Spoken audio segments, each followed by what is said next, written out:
मलाही आमंत्रण होतं भोजनाचं, मीही होतो.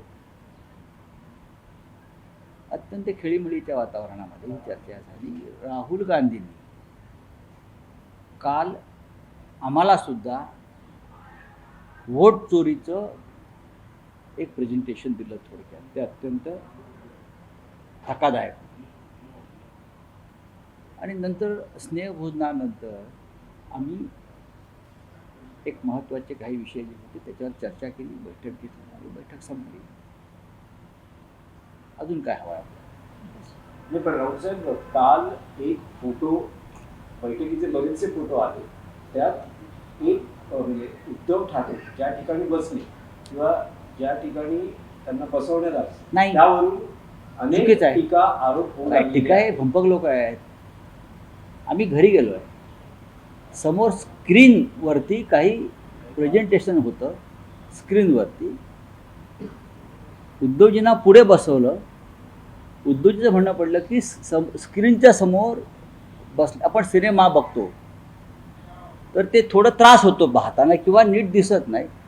आम्हाला हे पाठीमागून जाऊन आम्ही सगळेच गेलो पाठीमागे, कमल हसन असतील, अमुक असतील. कारण तो स्क्रीन जो असतो सिनेमाचा, जेव्हा पहिल्या रांगेत जाऊन तुम्ही पाहता, जब आप पहले लाइन में बैठे हो तो स्क्रीन के साथ आपका जो आई टू आई कनेक्शन होता है उससे आपको तकलीफ होती है देखने में, समझने में. तो हम खुद ही उठकर पीछे चले गए क्योंकि वो अलग जगह थी, वो बैठने की जगह नहीं थी, प्रेजेंटेशन का जगह है. वो प्रेजेंटेशन चल रहा था वहाँ. ये फालतू लोग हैं आईटी सेल वाले, बीजेपी के या किसी के, उनको समझना चाहिए. और भी तस्वीरें आपने देखी नहीं क्या उद्धव जी की? उद्धव जी, रश्मि भाभी जी, आदित्य जी, ये एक ही फैमिली थी जिनको कल राहुल जी, प्रियंका जी और सोनिया जी ने जो नया घर है राहुल जी का, पूरा घर दिखाया, कैसा बना है, कैसे पेंटिंग है, क्या लगाया है.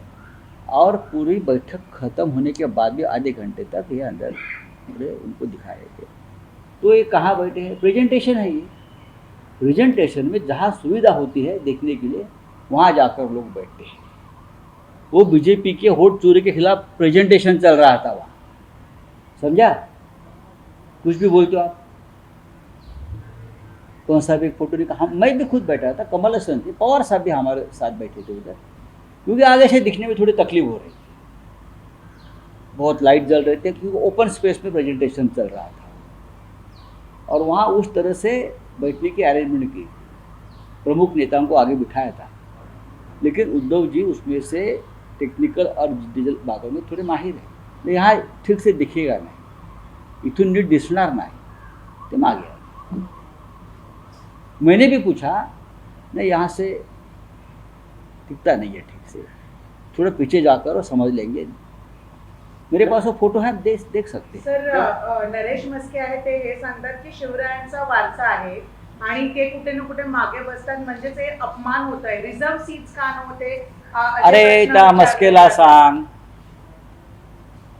दुतोंडा गांडुळा, बाळासाहेब ठाकरेंची शिवसेनेच्या नावाची शिवसेना तोडताना तुम्हाला हे दिसलं नाही का? मान अपमान. हां, इथे येऊन चाटुगिरी करता मोदी आणि शहांची महाराष्ट्र, तेव्हा तुम्हाला शिवरायांचा महाराष्ट्र दिसत नाही का? आमचं बघू ना, आमचं बघू क्या. ते अभिमुक्तेश्वरानंद नावाचे शंकराचार्य आहेत, हां, जे एकनाथ शिंदे यांच्या निवासस्थानी जाऊन त्यांना आशीर्वाद देत असतात, काही धार्मिक विधी करत असतात. तर त्या अभिमुक्तेश्वरानंद शंकराचार्यांना शंकराचार्य म्हणून स्टेट गेस्टचा दर्जा असतो, माहिती आहे का आपल्याला? शंकराचार्यांना राज्यशिष्टानुसार स्टेट गेस्टचा दर्जा, माझ्या माहितीप्रमाणे त्यांचा स्टेट गेटचा दर्जा काढून घेतला गृहमंत्रालयाने महाराष्ट्राच्या. का? त्याचं उत्तर या फसके कोणात त्यांनी द्यावं.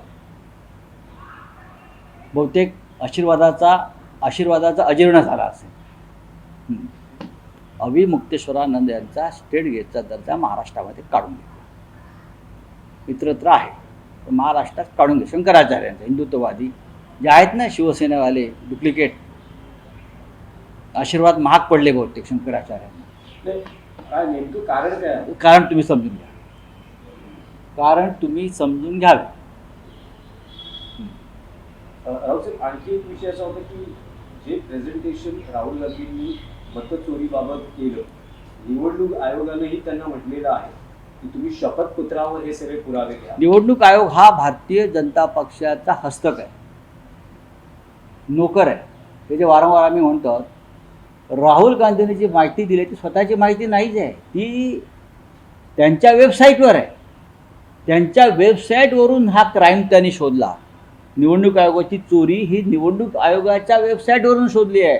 शपथपत्र कसलं घेत आहे मी जे म्हणतोय ना, आणि जे प्रेझेंटेशन राहुल गांधीजींनी दिलं, ज्याला आम्ही पाठीमागे बसून पाहत होतो सगळे, ते सांगतो आम्हाला कळलंय ते पाठी वाचल्यामुळे.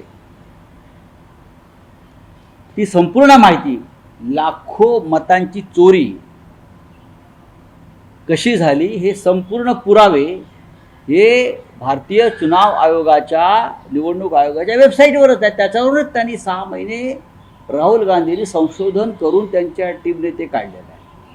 त्यावर फडणवीस असं म्हणतात की मतदान नाही तर राहुल गांधींच्या डोक्यातून चिप चोरीला गेली. बघा, मतदान जे चोरी करून जिंकून येतात त्यांच्या डोक्यात चिप आहे, सडके बटाटे आहेत की काय आहे हे दिसतंय ना. तुम्ही सरळ मार्गाने जिंकून आलेला नाही आहात हे जेव्हा राहुल गांधी सांगतायत तेव्हा तुम्हाला त्यांना मेंदू नाही असं म्हणताय. नरेंद्र मोदींना सरेंडर करायला लावलाय राहुल गांधींनी या देशामध्ये. चळो की पळो करून सोडलेलं आहे राहुल गांधींनी या देशामध्ये, समजलं. प्रेसिडेंट ट्रम्प पुढे राहुल गांधींनी सांगितलंय, प्रेसिडेंट ट्रम्प पुढे मोदी कसे शरणागत झालेले आहेत. किंवा कोणाच्या डोक्यात चिप आहे आणि नाही, त्यांच्या डोक्यात जर चिप असती तर ऑपरेशन सिंदूर प्रेसिडेंट ट्रम्पच्या दबावाखाली आणि थांबवलं नसतं. हो चला, निवडणूक आयोग जे आहे राहुल गांधीच्या यांना पत्र लिहून हे सांगते की तुम्ही मिसगाईड करता. अजिबात नाही. प्रूफ वोटर्स आहेत निवडणूक आयोगांना. बघा, निवडणूक आयोग हे खोटं बोलत आहे. निवडणूक आयोग हे मोदी शहांचं गुलाम आहे, चोराला चोर साथीदार आहे. इकडे ही सगळी माहिती, मतांच्या चोरीचं प्रत्येक प्रकरण, प्रत्येक घटना आणि प्रत्येक गुन्हा हा निवडणूक आयोगाच्याच वेबसाईटवर आहे. त्यातून हे संशोधन करून राहुल गांधींनी काय लाखो मतं कशी घुसवली हे दाखवलं. आज कर्नाटकमध्ये मार्च करणार आहेत, सोमवारी सगळेजण निवडणूक आयोगावर मार्च करणार आहेत. महाराष्ट्राच्या संदर्भामध्ये ऑब्जेक्शन येत होतं, महाराष्ट्रामध्ये सुद्धा असे मार्च किंवा रॅली काढली. त्याच्यावरती आम्ही काल चर्चा केली. दिल्लीमध्ये सुद्धा त्या संदर्भात अशा प्रकारचा मार्च 11 तारखेला निघण्याची शक्यता आहे. आम्ही त्यात सामील.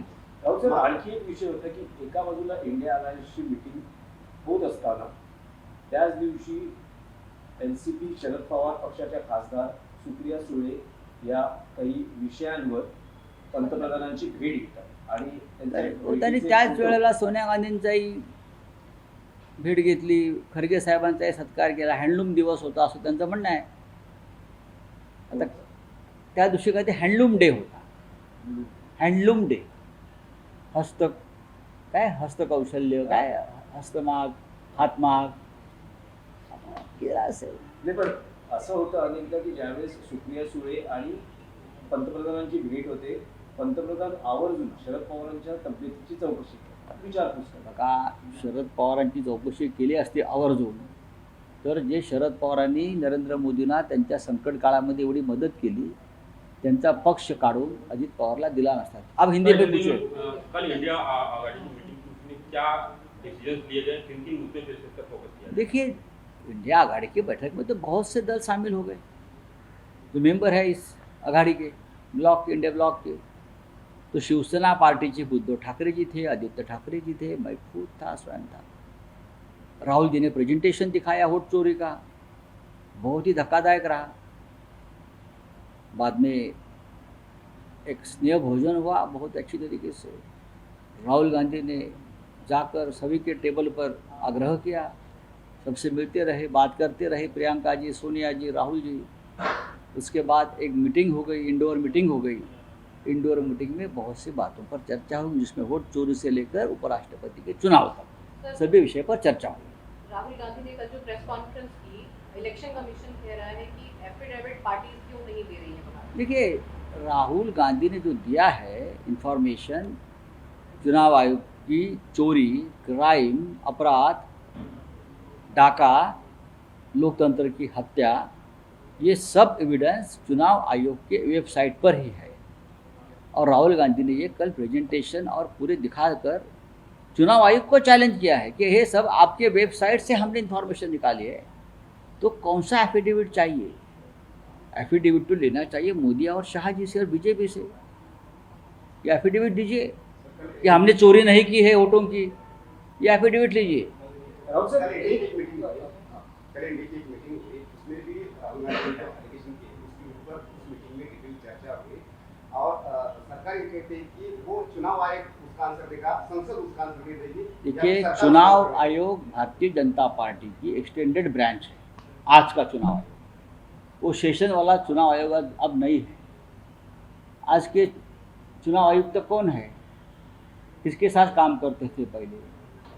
सहकारिता मंत्रालय में अमित शाह के कितने करीब थे ये महाशय, सबको मालूम है। ऐसे व्यक्ति को चुनाव आयोग पर बिठाया है और जो मन चाहे बातें उनसे कर लेते हैं, तो हम उनके ऊपर विश्वास नहीं रखेंगे।